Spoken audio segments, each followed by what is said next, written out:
పాకిస్తాన్ కి అండగా ఉన్న ఈ టెర్రరిస్ట్ క్యాంపుల మీద దాడులు చేయడం, స్ట్రైక్స్ చేయడం జరిగింది.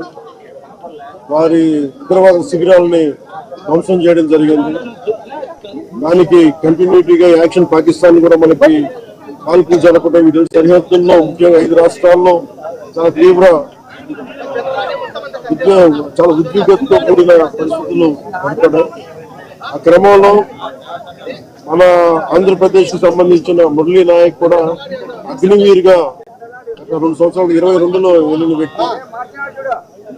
తల్లిదండ్రులతో మాట్లాడుతూ ఉంటే ఒకటే చెప్పాను, నేను దేశం కోసమే పుట్టాను, దేశం కోసమే చనిపోతాను అనేది పదే పదే చెప్తా ఉన్నాడు. ఎందుకునైనా మనకు ఆ ఉద్యోగాలను తండ్రి అంటున్నా కానీ నేనమ్మా నాకు రైల్వే ఉద్యోగం వచ్చినా రైల్వే ఉద్యోగానికి పోలేదు, కేవలం దేశం కోసం పనిచేస్తాను, నేను దేశం కోసం చచ్చిపోతాను అన్న వ్యక్తి.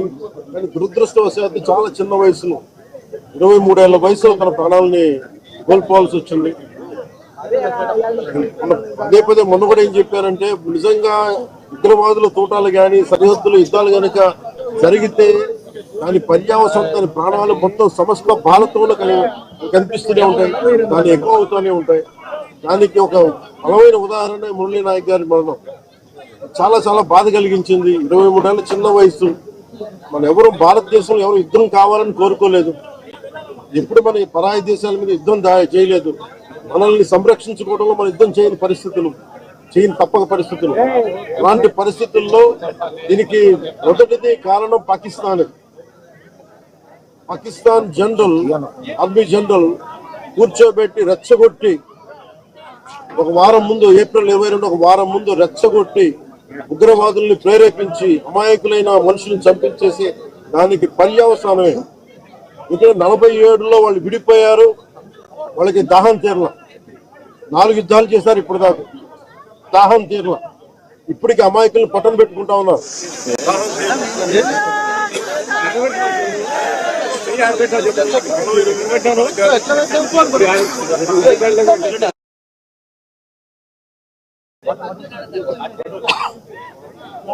నిన్న కూడా చూసాం, సీజ్ ఫైర్ అన్న తర్వాత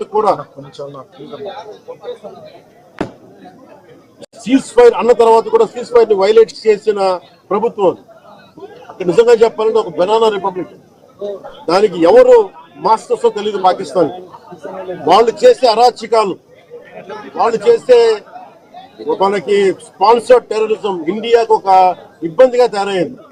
ఇది మన బాంబే, ముంబై దాడులు కావచ్చు, కశ్మీర్ లో ఎథ్నిక్ క్లెన్సింగ్ కావచ్చు, ఇది ఒక రిపీటెడ్ మన కోయంబత్తూర్ దాడులు కావచ్చు, పేలుళ్లు కావచ్చు, జామా మస్జిద్ పేలుళ్లు కావచ్చు, లేదా గతంలో జరిగిన మనకి గోకుల్ చాట్ పేలుళ్లు కావచ్చు,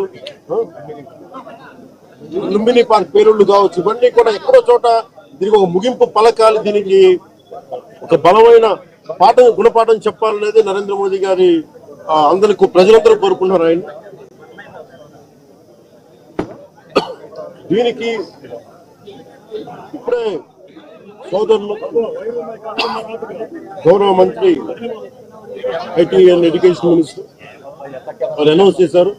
గౌరవ ముఖ్యమంత్రి చంద్రబాబు గారి తరఫున, అలాగే నరేంద్ర మోదీ గారి తరఫున ఇక్కడికి మంత్రివర్గం అందరూ ఉన్నాం. ఇక్కడ అందరం కూర్చొని, మేము ముగ్గురు కూర్చొని ఇందాక గౌరవ ముఖ్యమంత్రి గారి సూచనల మేరకు ఇందాక సోదరులు మన లోకేష్ గారు చెప్పినట్టుగా దాదాపు 50 లక్షలు ఎక్స్గ్రేషియా ప్రకటిస్తా ఉన్నారు.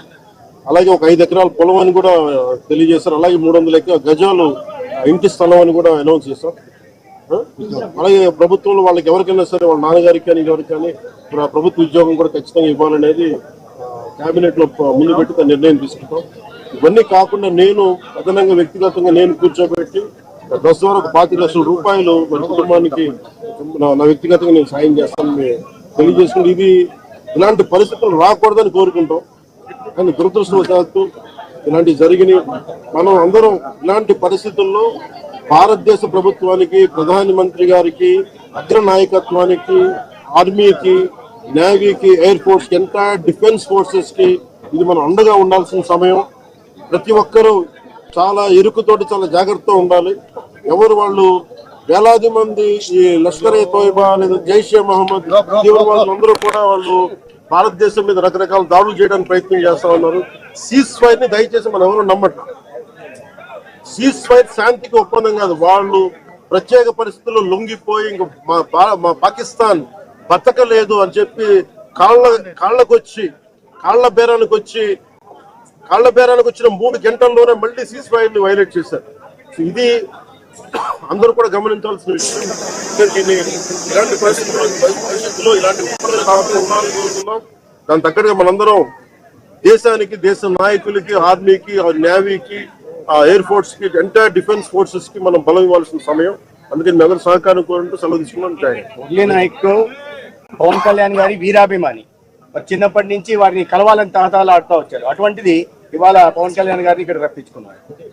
దురదృష్టకరమైన విషయం ఏంటంటే చాలా అది నేను ఇక్కడికి రాగానే నాకు చెప్పారు, చూసిన చాలా బాధ అనిపించింది.